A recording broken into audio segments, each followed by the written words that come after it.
నమస్తే న్యూస్ కు స్వాగతం. మత్స్యకారుల సంక్షేమానికి వారి అభివృద్ధికి పనిచేసిన ఏకైక ప్రభుత్వం తెలుగుదేశం ప్రభుత్వం మాత్రమేనని, మళ్లీ ఇప్పుడు చంద్రబాబు నేతృత్వంలో కూటమి ప్రభుత్వం మత్స్యకారులకు అవసరమైన అన్ని పనిముట్లు వృత్తిని త్వరలోనే అందించనుందని టీడీపీ రాష్ట్ర అధికార ప్రతినిధి పిఠాపురం మాజీ ఎమ్మెల్యే వర్మ పేర్కొన్నారు. పిఠాపురం టీడీపీ కార్యాలయంలో ప్రపంచ మత్స్యకారుల దినోత్సవాన్ని మత్స్యకారులతో కలిసి వర్మ నిర్వహించారు. మత్స్యకారులకు శుభాకాంక్షలు తెలుపుతూ స్వీట్లు పంచారు. ఈ సందర్భంగా ఏర్పాటు చేసిన మీడియా సమావేశంలో వర్మ మాట్లాడారు. ప్రపంచ మత్స్యకారుల దినోత్సవ సందర్భంగా మత్స్యకారులందరికీ కూడా శుభాకాంక్షలు తెలియజేస్తున్నాం. ముఖ్యంగా మా నియోజకవర్గంలో మత్స్యకారులందరికీ కూడా పేరు పేరున శుభాకాంక్షలు తెలియజేస్తున్నాం. ఏంచేదంటే మత్స్యకారులు నన్ను 23 సంవత్సరాల నుంచి నన్ను ఒక కుటుంబ సభ్యులుగా ఇంట్లో ఒక కొడుకుగా ఆదరించారు. వారందరికీ మత్స్యకారుల దినోత్సవ సందర్భంగా శుభాకాంక్షలు తెలియజేస్తూ, మత్స్యకారుల కోసం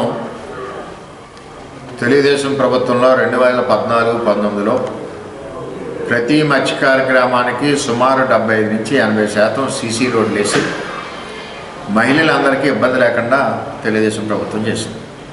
అలాగే బహిర్భూమికి వెళ్ళి మహిళలకి సుమారు దగ్గర లేదంటే 3000 మరుగుదొడ్ల నిర్మాణం చేసి మహిళల గౌరవం నిలబెట్టాం తెలుగుదేశం ప్రభుత్వం టైంలో.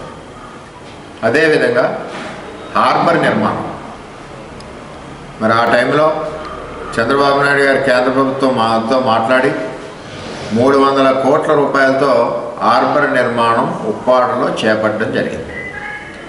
ఇదే కాకుండా సుమారు 1300 ఆయిల్ కార్డ్స్ ఎప్పుడూ లేని విధంగా, మరి నేను ఎమ్మెల్యే ఉన్న టైంలో చంద్రబాబు నాయుడు గారి నాయకత్వంలో 1300 ఆయిల్ కార్డులు ఎక్కడా ఒక్క పైసా అవినీతి లేకుండా ఒకే రోజు ఇప్పించిన ఘనత తెలుగుదేశం పార్టీ.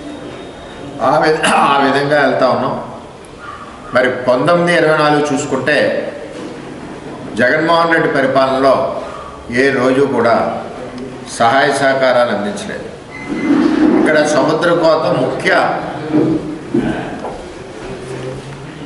కారణం. దానివలన ఉప్పాడ, కోనపేట కోతకు గురవుతుంటే చంద్రబాబు నాయుడు గారు ఒకసారి వచ్చారు, ఆయన మాట ఇచ్చారు. జగన్ ప్రభుత్వం ఉన్నప్పుడు యువగలం పాదయాత్రలో లోకేష్ గారు వచ్చారు, ఆయన మాట ఇచ్చారు. తర్వాత కూటమి ఏర్పడ్డాక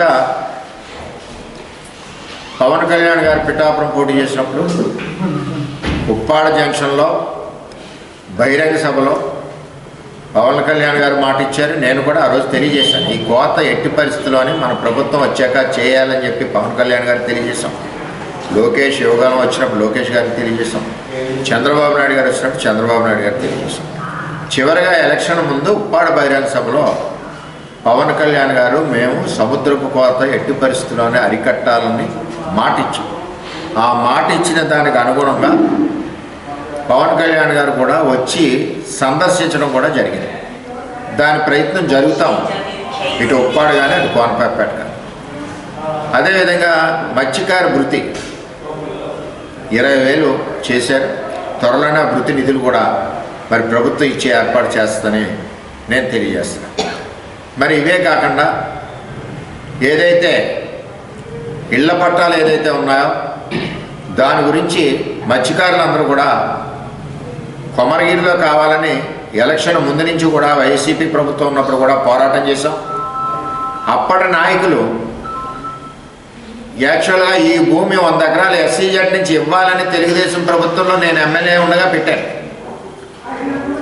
ఆ పెట్టినది ఈ వైఎస్ఆర్సీపీ ప్రభుత్వంలో సెంట్రల్ గవర్నమెంట్ నుంచి ఎస్సీజెడ్ నుంచి రిలీజ్ అయింది. దాన్ని కాకినాడ ఎమ్మెల్యేకి అప్పటి పాలకుల దారాదత్తం చేయడంతో మేము మత్స్యకారులు పోరాడాం. అందులో మాకు భాగస్వామ్యం ఉండాలి మత్స్యకారులకని జగన్మోహన్ రెడ్డి మొండిగా మన పిఠాపురం సంబంధించిన మత్స్యకారులు ఎవరికి అందులో ఒక భాగస్వామ్యం లేకుండా కొమరగిరి గ్రామ ప్రజలకు కానీ కాకినాడ వరకు ఇవ్వడం జరిగింది. ఇప్పుడు అందులో ఖాళీ ఉన్న స్థలాలు ఏమున్నాయో మత్స్యకారులు కూడా చాలాసార్లు మరి కలెక్టర్ గారి దగ్గరికి వెళ్ళడం జరిగింది. దానికి నేను పవన్ కళ్యాణ్ గారి దృష్టిలో కూడా పెట్టడం జరిగింది. అక్కడ మిగిలిన స్థలాలన్నీ కూడా ఉప్పాడ, అమీనాబాదు సంబంధించిన మత్స్యకారులందరికీ ఇంకా మిగిలితే ఇంకా మూలపేట, కోనపేట వారికి కూడా ఇవ్వడం జరుగుతుందని చెప్పి తెలియజేస్తూ ఉన్నాం. ఇదే కాకుండా అన్నా క్యాంటీన్కి అక్కడ శాంక్షన్ అవ్వడం జరిగింది తెలుగుదేశం టైంలో, స్థల సేకరణ చేయడం జరిగింది. ఆ స్థలాన్ని వైఎస్ఆర్సీపీ నాయకులు మొన్న జగన్ ప్రభుత్వంలో అమ్మేసుకోవడం కూడా జరిగింది. అక్కడ అన్నా క్యాంటీన్ ఆవశ్యకత ఉందని కూడా నేను కూడా కళ్యాణ్ గారికి చంద్రబాబు నాయుడు గారికి కూడా తెలియజేయడం జరిగింది. ఎట్టి పరిస్థితుల్లో ఎంచేదంటే సంవత్సరానికి 2 నెలలు వేట విరామ సమయంలో మత్స్యకారులు ఇబ్బంది పడే పరిస్థితి ఉంది కాబట్టి అక్కడ ఎట్టి పరిస్థితుల్లోనే అన్నా క్యాంటీన్ ఉండాలని చెప్పి నేను ఇద్దరు నాయకులకి కూడా తెలియజేయడం జరిగింది. ఇటు చంద్రబాబు నాయుడు గారికి అటు కళ్యాణ్ గారికి ఆయన దృష్టిలో పెట్టాం, సానుకూలంగా స్పందించారు. ఎట్టి పరిస్థితుల్లోనే అక్కడ అన్నా క్యాంటీన్ వచ్చే ఏర్పాటు కూడా మేము చేస్తామని తెలియజేస్తాం. మరిన్ని తాజా వార్తా విశేషాల కోసం M News ని సబ్స్క్రైబ్ చేయండి, మీ మిత్రులకు షేర్ చేయండి.